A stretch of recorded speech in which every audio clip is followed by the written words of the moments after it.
Good evening, everyone. This is Ruth L. Snyder joining you from Bonnyville, Alberta, and I'm happy to have a few other authors with me this evening to share about our books and to get you ready for Christmas. So, I don't know if there's snow where you are. We have about a foot of snow.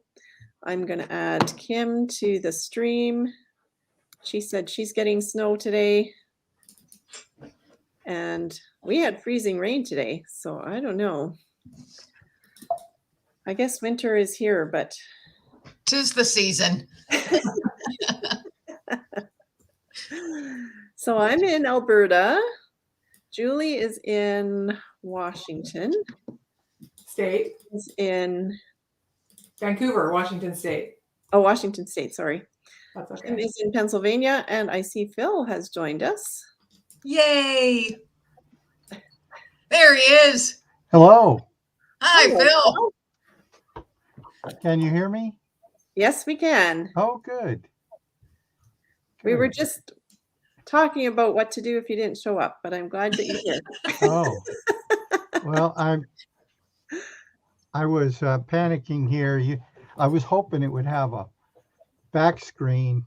I mean, I could use my, like on Zoom, how you can Oh, a pull up green something in screen? the background.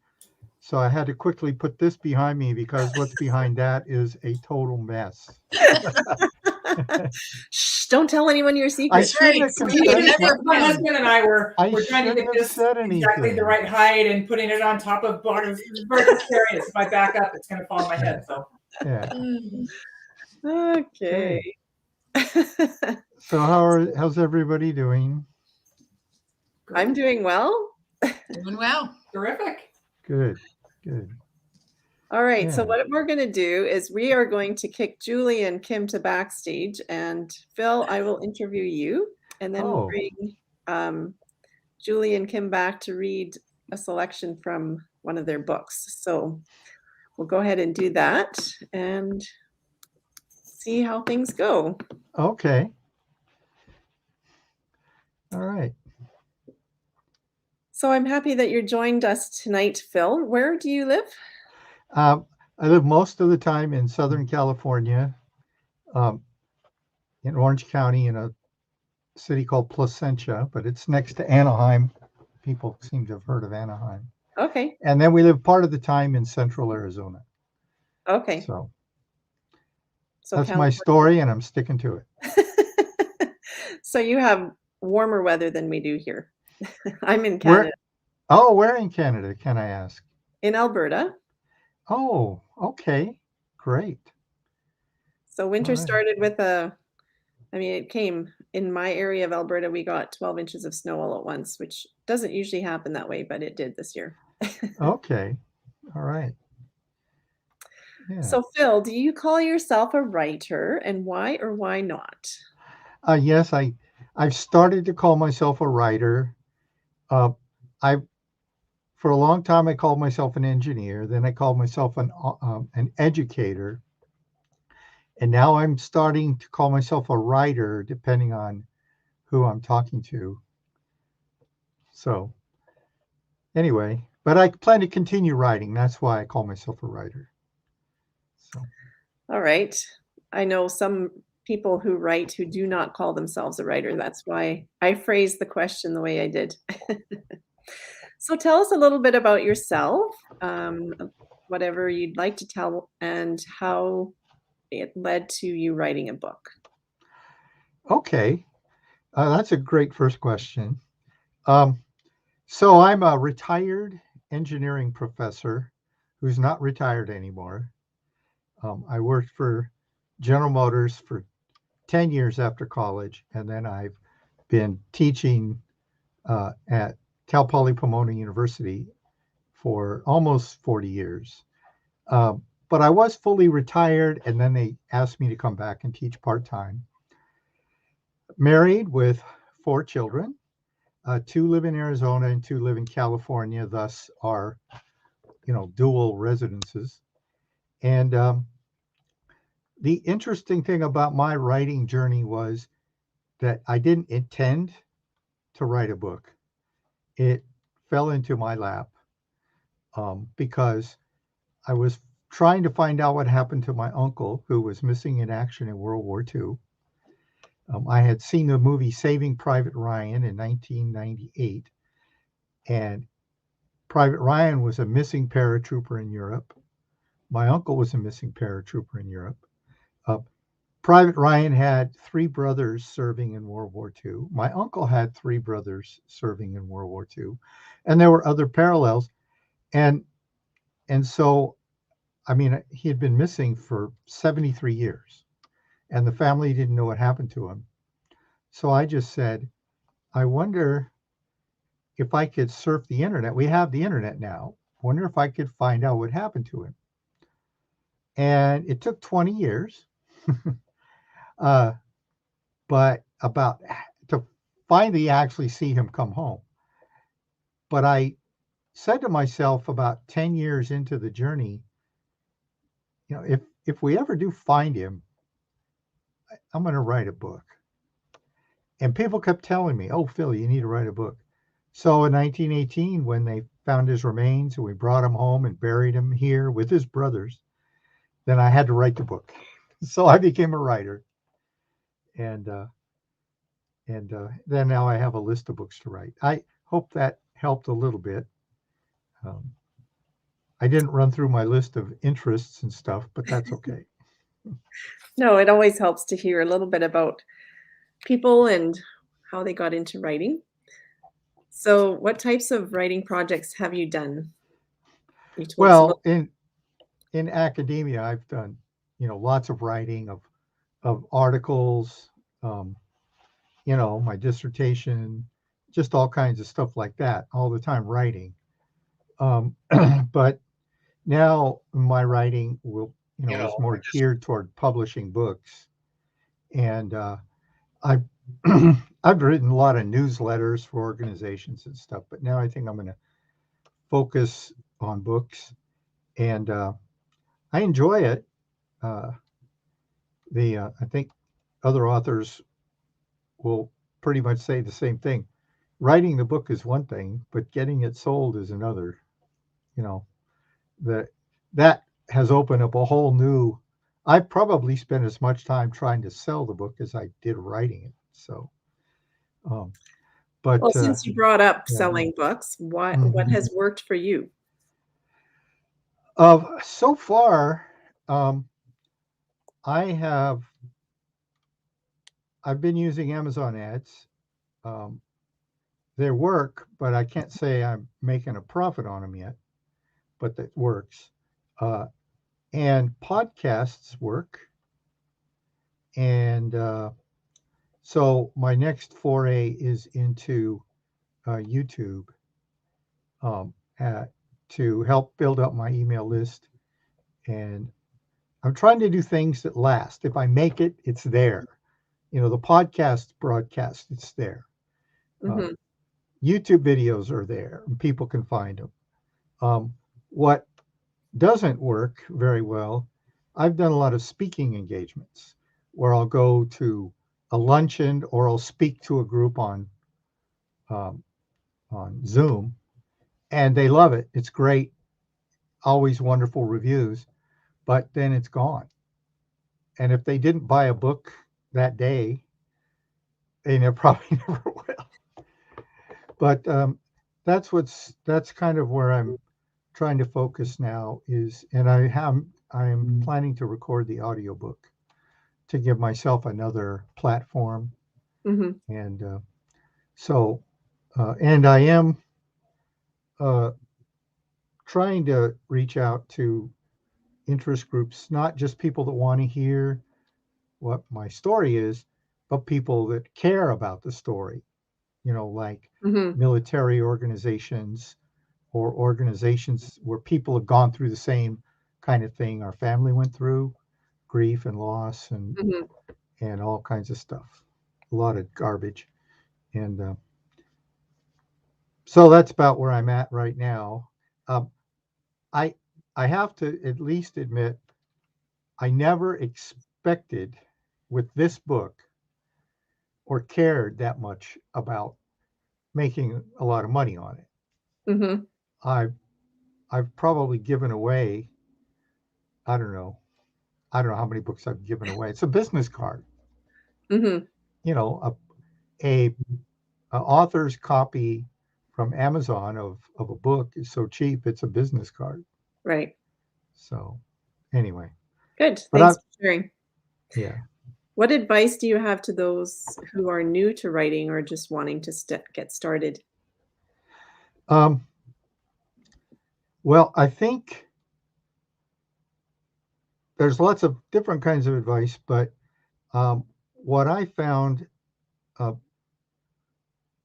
the most helpful to me was just getting it down. And I got a lot of my writing done by voice, a combination of just typing stuff, but a lot by voice. And I had a really cool, it's around here somewhere, concept map that I'm gonna probably frame that thing. And then whenever I was inspired about one of the balloons on the concept map, I would just uh, pull up email on my phone and press voice record, and I would just say, what was on the, that I would record what I wanted to say about that balloon, and I would put in the subject line which balloon it was. And I would accumulate those, and then I could sit down, copy and paste them from my email into Microsoft Word, and then polish them up. So get it down is everybody's going to be different. Some people want to type. I know people that handwrite their book because that's where they can feel it going onto the paper. And I do like handwriting. I take handwritten notes. Um, or so whatever works for you. But once you get it down and pull together your first draft and then polish that up a little, I had a fabulous developmental editor, a great copy editor, and then I was following uh, uh, Chandler Bolt's book at the time on published, where he talks about getting beta reviewers from your genre. I had a number of beta reviewers, and a couple of them gave me fabulous advice, and those things transformed my book from a rough draft into something people might want to read. So don't be afraid to uh, get some people to help you with your writing.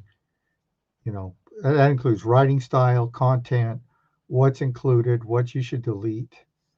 Um, and so that's kind of my advice. Um, uh, there's so much technology involved. Be prepared to sign up for courses or buy software. You gotta. It's a whole new world. Thanks for sharing about your process because it's true. You don't have Yeah. to necessarily physically write your book. Mhm. You can speak it. And so thanks for sharing Yeah. how you did that. What future writing projects do you have in mind? Well, it's funny. My background's in engineering and specifically in quality management, transformational leadership, and those kinds of things. But my first three books aren't going to have anything to do with that. The first is about my uncle who was missing. The second book, which I have the rough draft for, is about my daughter, Debbie, my youngest child. Uh, she's 35 years old and she has Down syndrome. And throughout her life, we've collected anecdotes of things she said or things she's done that are really, there's life lessons or just humorous things that have happened that just, are very interesting and inspirational. And so I have a working title for that book called Lessons from Debbie. But it's transformed. When I took 2 years off of that book to write the one about my uncle, um, I had a lot of epiphanies, and I think kind of God gave me a pause from the other books so I could have these epiphanies. Um, and it's not so much things that Debbie said or did or that we saw. It was the experience you go through of raising a child with disabilities and being in the disability community, and some of the challenges that people in that genre go through that other people don't, although most of it's the same. But so that's book number 2. Book number 3 is another one of these things that happens sometimes, and that is um, I was backpacking with friends in Sequoia National Park about 4 or 5 years ago, and Mhm. one of our members went missing, lost for a couple of days. We called in search and rescue, and uh, thankfully he showed up. But there's a lot of lessons in that need to be told. Things that people don't know that happen when somebody gets lost. And so this is going to be a book about being unfound and unlost. And then I have about 20 other books on my list, but I'm not going to go through the whole list. Sounds like you have some really great ideas. And I'm glad you're writing about disability as well. I have Oh, children with disabilities, so oh, okay. yes, Yep. It's that a was whole different, it's in a whole different world, but there's rough spots, but I think there's uh, things that you learn and ways that you grow that you wouldn't have otherwise. yes, yes, they are definitely gifts to us. Mm-hmm. How do people connect with you online if they want to learn more about you and your writing? Well, the easiest way to make contact is Phil Rosenkrantz, just like you see on the screen with no space. PhilRosenkrantz.com. I have my own URL. And then that takes you to my book page, which has a link to my email. That's one email address. And then I have my regular email address that I use like with everything else. And that's Rosenkrantz at, I don't know if there's a chat here or not, but Rosenkrantz at cpp.edu. The CPP stands for Cal Poly Pomona. So it's Rosenkrantz at cpp.edu. If you just Google Phil Rosenkrantz or go into Amazon and type Phil Rosenkrantz, of course, you'll pull up my book and you'll pull up, right. Those are correct. And I have a YouTube channel, which is just, YouTube space Phil Rosenkrantz, and you'll get my channel with all the playlists, which has all kinds of stuff on it. So probably most of it's academic, but for my classes, but other stuff too. All right, And, thanks. Is there anything else that you would like to tell us before we go into some readings for tonight? no, I think I've said enough. All right. Thanks for, pulling this together for a chance for authors to share. Thank you. You're welcome. Phil, do you have a book that you're giving away tonight? Yeah. It's a copy of my book, Letters from Uncle Dave. And however, I don't know what the means was for doing it, but however this works, if I have to ship it off or something, I can do that. But this is the 73-year journey to find a missing in action World War II paratrooper. Wow. And Sounds really interesting. yeah, it's not quite what you'd think it'd be. So quite a mystery. All right. Couldn't make it up. All right. Well, I'm going to bring some other people on, but before I do, just make sure that you have something to read, 2 or 3 minutes, and I'll bring you back on in a few minutes to do that. Okay. So I am going to, looks like Kim is ready. Sure. And I've got to say, I just love Phil, and I have a copy of his book, and because I'm a veteran and a veteran advocate, and he was on my podcast, Let Fear Bounce, and I got a copy of his book. It is amazing. It is an amazing journey. So thanks for being on tonight, Phil, and thanks for the book. It's awesome. All right. Do you have your reading ready, Kim? I do. I'm going to read just a smidge from my latest, which is from my 3-book When Grace Found Me series. And here, this is the proof copy, and I have all my tabs in it. So this is my copy I mess around with. But this is the 3rd book that was just recently released. And I'm just going to read a little bit of the introduction, actually. It is, it's got 19 women that shared their stories in here, but I'll read the introduction, which is what I wrote on it, part of what I wrote on it. So our stories have power, the power to heal a hurting soul, the ability to shed light for someone who may be sitting in darkness, the spark that may be needed to remind or to show someone that God is real. He is there, and he does love you just as you are. So as coordinating this series was a journey of faith for me, each co-author also embarked on their own journey. They followed God's nudge and trusted that their stories would help soothe, restore, heal, and show how faith and God's grace can change a life. So I thanked each author throughout the, that shared their stories. And my story in here is actually entitled Just a Brick. And I'm not going to read a bunch of it, but I'll read just a little bit of the beginning. So years ago, I found myself sporadically attending church.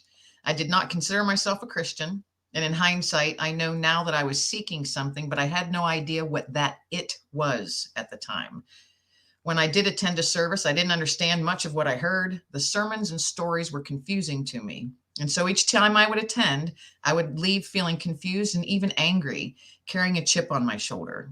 And this was no one's fault but my own. I can see that now. But back then, goodness, I'd ask myself, why was I wasting my time going to church?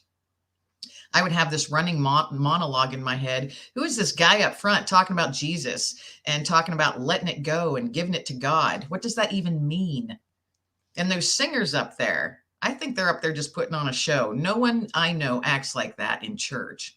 Who throws their hands in the air for Jesus, and who cries because of a song that they're singing or a song that they're hearing? Round and round, those thoughts would circle in my mind, and yet I found myself going back to that small red brick church with the pretty stained glass windows. Not every Sunday, but when I did go to church, that is where I would go. And then eventually I kept going Sunday after Sunday, even though I didn't understand and I was still angry and didn't know why I was going. And that's a little bit of my story. Thanks, Kim. That sounds like something that would be interesting to a lot of people. There's a lot of beautiful stories in there. 19 women from all over the world that shared stories that they were life-changing, these things that happened to them. And some of them were in a spot like I was. Maybe they didn't believe, or they were firm believers, but they were struggling with their belief, or they were so dark in that spot. And now with their stories, they're a light, and they're a light, shedding God's light with their words and encouraging and providing hope to all who get the book in their hands. And God's going to put the books in exactly the people's hands that they need to be in. I firmly believe that. So, it was an amazing journey to do these 3 books over a 12-month period. We published 3 books with over 50 women from around the world. And I was ridiculously blessed. And you're also a co-author in one of them as well. Yes, I am. And I will read from it tonight. Oh, okay. Well, I thank everybody for being a part of the journey, because it was quite a journey, and God nudged me to do it. And then I told him no at first. And then I learned very quickly, you don't say no to God. He doesn't listen, does he? No, because he keeps nudging you. He keeps nudging you. So yeah, it was quite a journey, Thank you. Well, I'm going to bring Julie up next. Okay, bye. Hi, Julie. I love Kim. She has so much energy. It's just it's infectious. I'm just sitting here smiling, even though I know nobody can see me backstage. So, Julie, what are you going to read for us tonight? So my book is called Weathering the Grief Storm, and it's a true story. I'm going to read a little bit of the introduction, which will kind of tell you about the book and sort of, why I wrote it. And if you've picked up this book, there are a few things that I need to tell you before you actually start the first chapter. I want to start by sharing why I wrote the book, why it took me so long to write it, and what I hope you take away from it. This is a love story. It's written in 3 parts.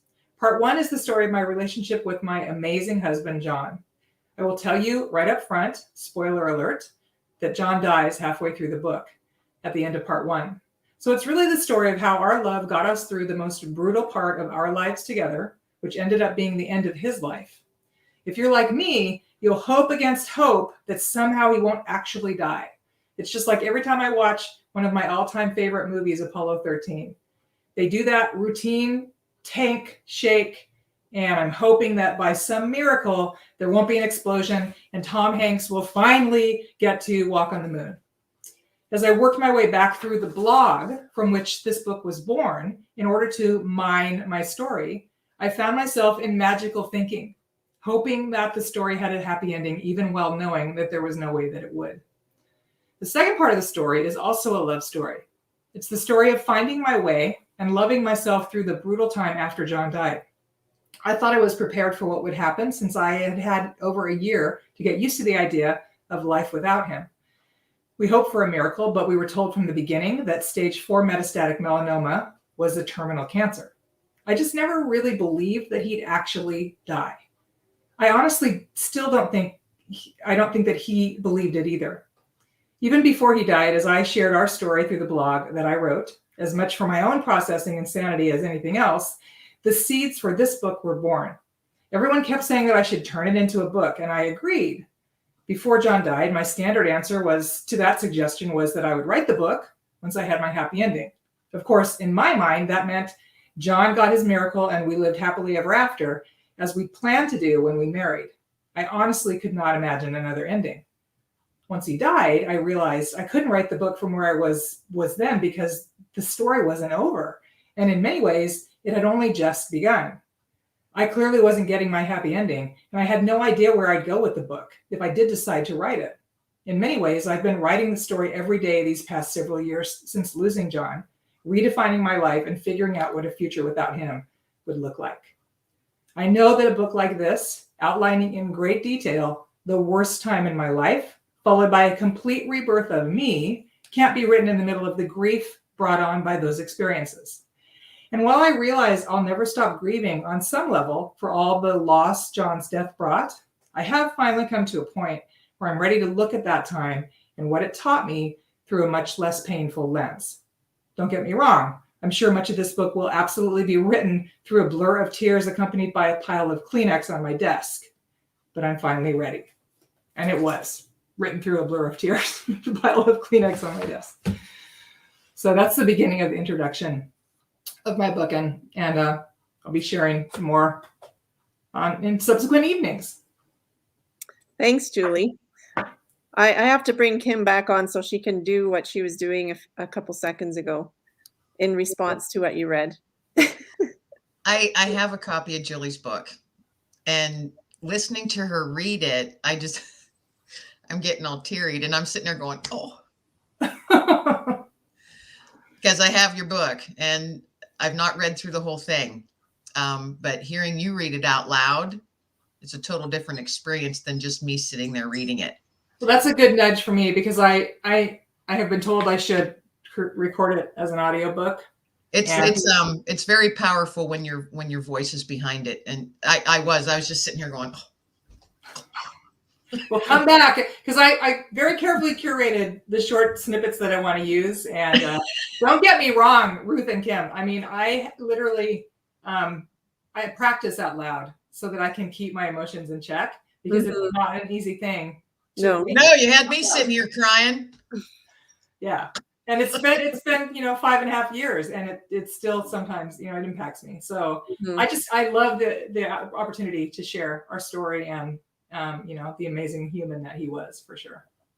Well, thank you for being willing to do that. I know that even though often we think of Christmas as a joyful time, for many it's a very difficult time. And I think being willing to share our own pain gives people permission to grieve and be sad if they need to be. That's the And purpose also of the find book. hope. And also find hope. Yes. Exactly. Yeah. I mean, I just like Phil was saying earlier, I didn't write the book to make $1 million. In fact, I was told you probably won't make any money on the book. I wrote it because I wanted to help people. And, I really feel strongly. I've had several people tell me this book really has helped, or I gave it to my mother-in-law when my father-in-law died, or, and that's what I was hoping for and am still hoping for. So that's good. Thank you, Julie. All right. I am going to bring Phil back on and get him to read from his book. Well, first of all, I have to say, I have Kim's book here. And I want to say, Kim, one of these ones kind of hit me between the eyes. It's called Grace Through Empty Arms. And we just had that experience in our family. So more on that later, Kim. Yeah. So anyway. I know which one you're talking about. Yeah. She's a dear friend of mine. She's a dear friend of mine. Powerful story. Yeah. Yeah. Anyway, so I'm going to read excerpts from the introduction of my book, just excerpts from parts of the first 6 paragraphs. So hopefully it's within the time limit there. On the night of July 9th, 1943, the liberation of Europe from Nazi control began. American paratroopers of the 82nd Airborne Division were dropped into Sicily to secure important locations and defend the coast so that Allied landing forces could safely come ashore and deploy. Paratroopers were misdropped all over the island, including my uncle, Sergeant David Rosenkrantz, and Corporal Lee Black from Tennessee, a medic. Both paratroopers were in the 82nd Airborne Division, 504 Parachute Infantry Regiment H Company. They landed and were quickly captured by 200 Italian soldiers. After a conference, the Italians decided that they would surrender rather than suffer the wrath of oncoming American forces only a few kilometers away. After celebrating, the 2 paratroopers accompanied the Italians to their surrender. The story was quickly publicized in Rosenkrantz's hometown of Los Angeles, and he became an instant hero. People everywhere were clamoring for news from the front, and the story of this victory involved a local soldier and was just what they hoped to hear. No one was more relieved than David's mother and my grandmother, Eva Rosenkrantz. She was born in Russia, today Poland, in 1884 and immigrated to the U.S. on a passenger ship in 1902. She had 4 sons serving in the military during World War II.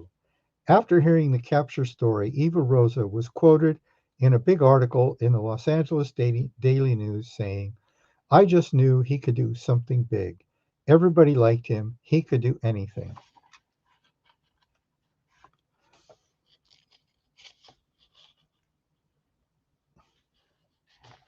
Hold on here. Missed a page. Okay. Despite David's assurances in letters to his mother that he would come home safe, the happiness would not last. Approximately 14 months later, on a Sunday in late 1944, the family was gathered at the house on 92nd Street in Watts for the usual Sunday dinner prepared lovingly by Grandma.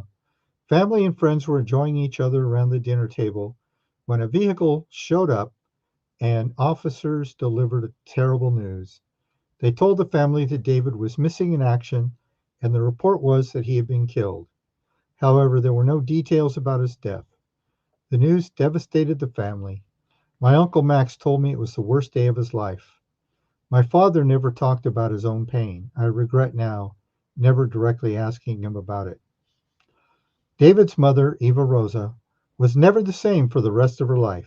She went to her grave in 1960, still grieving, without closure, and in denial that he was dead. It would be another 39 more years before the family would discover what happened to David. It would be another 20 years before his remains would be identified, brought home, and buried with his brothers at Riverside National Cemetery. This book is a series of compelling stories explaining the journey and mystery of those years. Over 49 surviving letters Dave wrote home to his parents and siblings are included in these pages, along with photographs and endnotes providing further detail. Dave's engaging personality, rich descriptions, and intricate sketches of paratrooper life are reflected in this writing. Please do not skip past the letters and miss the opportunity to get to know Dave on a deeper level. So that's part of the introduction, but tells a little bit more about, sets the stage for what the family would end up going through for decades. Mhm. Yeah. Yes, and unfortunately, there are families that go through that Yes. more often than we think, right? Yes. And we don't know what they're going through sometimes because the people don't talk about it. So, Right. yeah. Well, it used to be that veterans they were discouraged from talking about Oh, things. yeah, definitely. Yeah. Just go home, get over it, just go to work, Mm-hmm. move on Mm-hmm. best you can. A lot So, of denial. Yeah. yeah, that's what happened. Thank you for sharing with us. I'm going to bring everybody back on just for a couple minutes. Skip, are you around? I'm not sure. Skip had joined us, but looks like oh, there he is. Hey. Hey. Whoops. Something happened there. Kim, you're muted.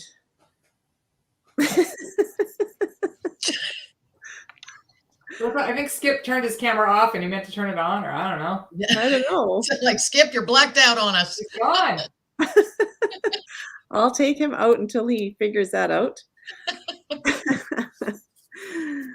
Any last thoughts for this evening? We will be doing this every evening from now until December 9th. So I'm really looking forward to hearing more from each of you as you're willing to come and able to come back.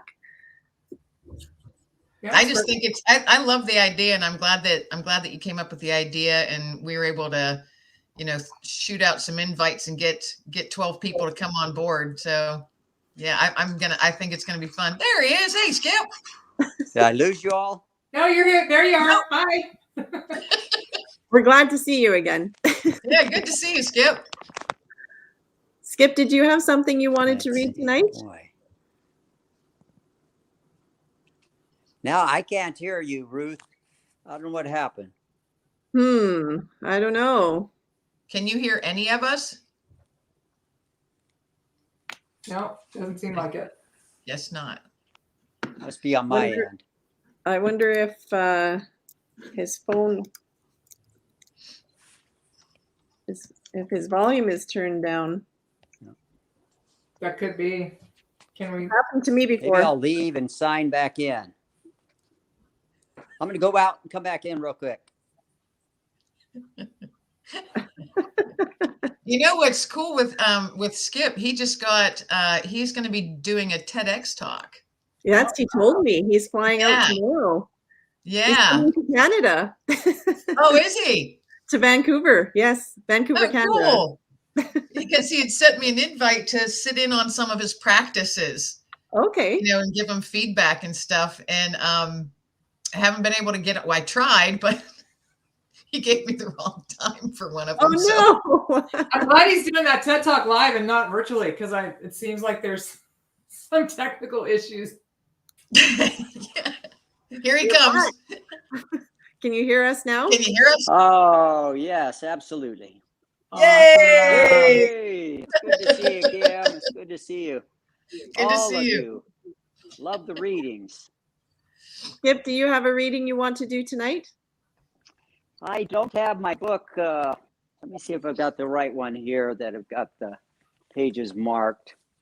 Okay. Because no, I don't have the one where I have it at Okay, any well, moment. we'll- I can find it Well, quickly. another time you're on. We were just We have talking. 11 more nights. Yeah, we got 11 more nights. You got plenty of time. Okay. Well, we'll do it another night. But I was struck by some of the common themes there of grief and Mhm. loss that run through all of this. And of course, Yeah. mine in a little bit different way there, as I struggled with depression, but nevertheless, with a lot of grief and trauma in my background, likewise, that contributed to that. So, some very common themes and threads that run through all of our lives Mhm. and that run through the readings that you shared. So, I thank you all for that vulnerability and sharing that. And as far as veterans go, we've got at least 2 veterans here on the show. I know I feel like an outsider. When you came on, I I thought, know. oh my gosh. I was an army wife. I was at the Berlin Well, Wall. there you go. You served. Okay. You served, yes. So. You definitely served as well. That's for Oh sure. yeah, I think I agree with that. I would not recommend being an army wife. Toughest Not for the faint of job heart, in is the it? Army. It is. It is. Well, the reason I'm in my uniform, I was practicing, I was rehearsing my last rehearsal for my TEDx talk. There, Well, maybe tough you want to guys. do your introduction. What is it? What's your talk about? Yeah. Do your introduction. My for us. talk is entitled "Tough Guys Are an Endangered Species." Ah, It's about men and the difficulties they have identifying, expressing, and sharing their feelings, and the dire consequences that results in. Are you I love able that to do- title. What an awesome topic. Yeah. Yes. Are you able to do the intro for us, or are you not allowed to Oh. share? No, I'd be happy to. Okay, I will take everybody else off, and we'll listen to you for a few minutes. Okay.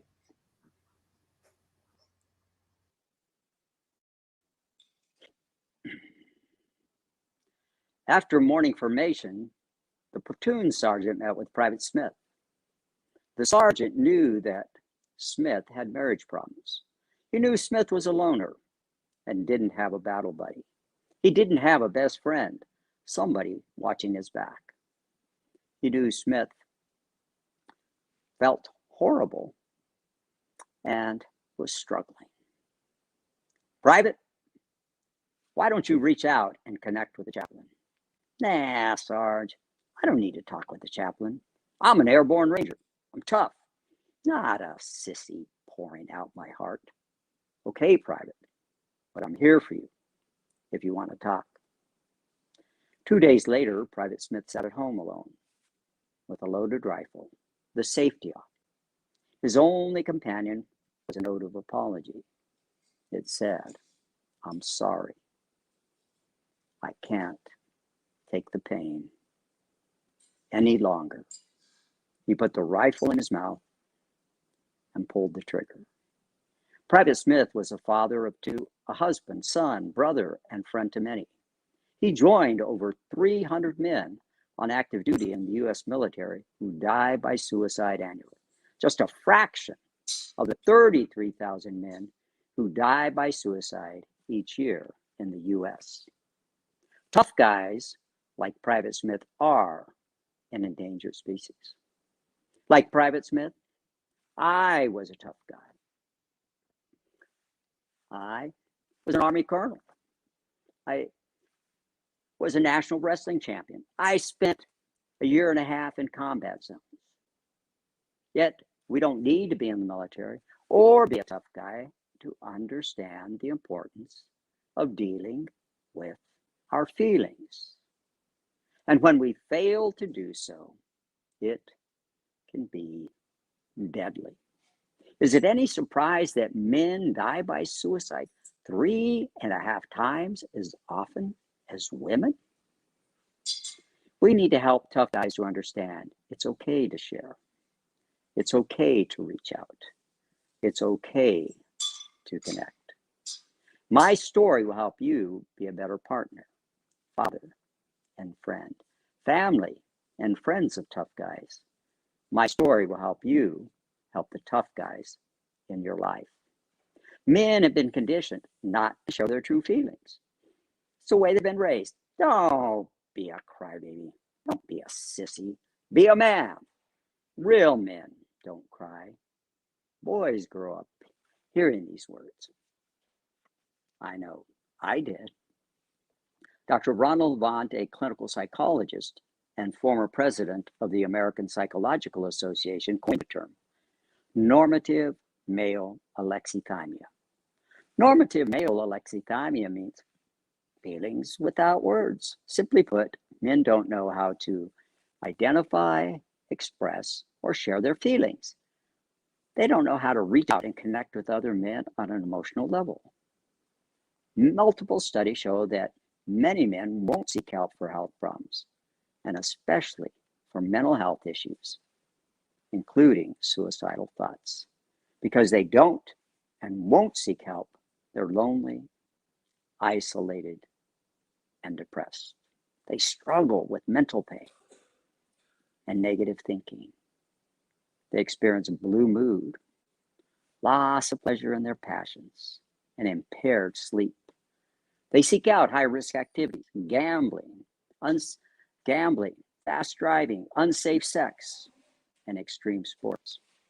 They self-medicate with drugs and alcohol. Divorce, domestic abuse, violence, and imprisonment are all too common.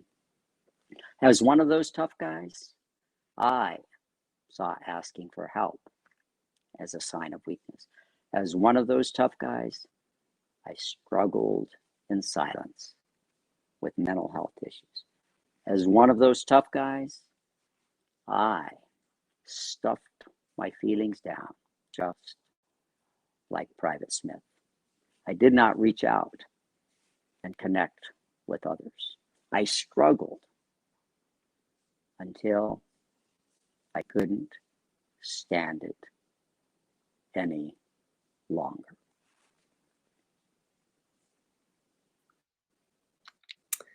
Wow, powerful. Thank you for sharing.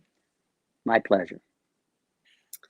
Yes, and I know that your prayer is that your story will help many men have the freedom to share. Indeed. Indeed. Do we lose everybody else? No, just I'll bring them back on in a minute. I All just right. realized that I forgot to read my reading. So I can do that. Well, you can take me off and do your reading. So we've had quite the selection of readings tonight. Kim mentioned the series of books that she worked on this year with other women, and I was one of those women that was able to be in one of her books, and it's When Grace Found Me. This is book 2, and that's the one that my story is in. So I'm just going to read a snippet from mine, and it's called Lessons on Love During Divorce. I'm grateful I grew up hearing "I love you" often. My family lived in southern Africa, where my parents served as missionaries.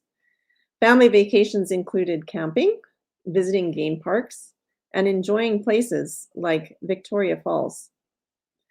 Growing up, all I wanted was to be a wife and a mother.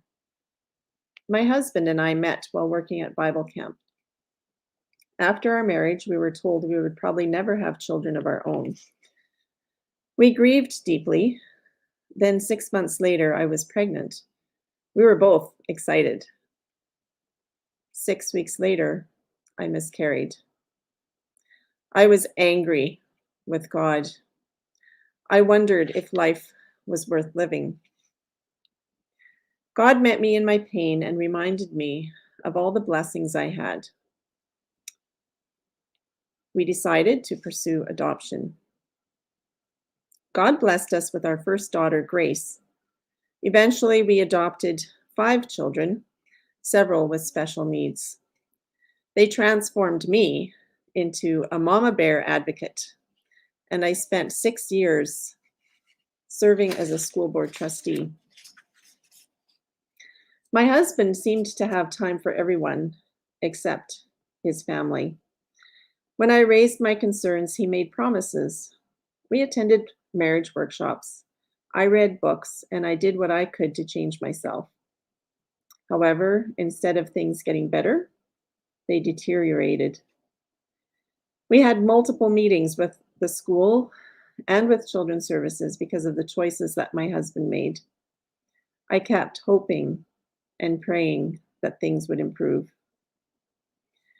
After living for decades in a relationship that had too many moments of spiritual, emotional, and psychological wounding, I made the tough decision to leave my husband. Unlike the first 2 times that we separated, I left knowing I could never return to an unhealthy relationship. So that's just the beginning. God did provide in wonderful ways for me and my children. And I am going to bring everybody back on. Skip, are you wanting to come back on? Doesn't look like he's there anymore. I was hoping to get information about Skip's book. It sounds like he has a book. Yeah, I can get that to you, Phil. Oh, okay. And he will be sharing after he gets back from his TED talk. He will be a featured author one of the nights. Okay. That was awesome, Skip, by the way. That was part of your TEDx talk. That was awesome. It was tremendous. Thank you, Thank you, Phil. I started crying. You can relate. You know, I can relate. Yeah. Boy, oh boy, that slammed me. Yeah. So I can only imagine what that talk will do to all of those who will hear it. So well done, sir. Well done. Thank Yes. you. Definitely. Thank you, Kim. that was incredible. I really would love to be. Are you doing your talk live or virtually? It will be live. Unfortunately, they're not also doing a virtual at the same time. So that will later, the video will later be uploaded on the TEDx site. Well, it's going to be powerful. Yeah. Thank you. Hey, So once it's up there. Phil was asking where to find your book. It can be found on Amazon is the easiest place. It's on other platforms, Barnes and Noble and others. But Amazon is Wrestling Depression is Not for Wimps. You can look under my name, Skip Mondragon, or I'm trying to get here in the camera. The camera is always kind of goofy for me, but down a little bit more. Down. Back it up a little bit. Back up and down.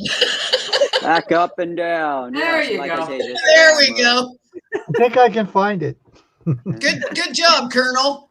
Yeah. Up, down, back up. Come on, follow directions. Yes, Sergeant. 2, 3, 4.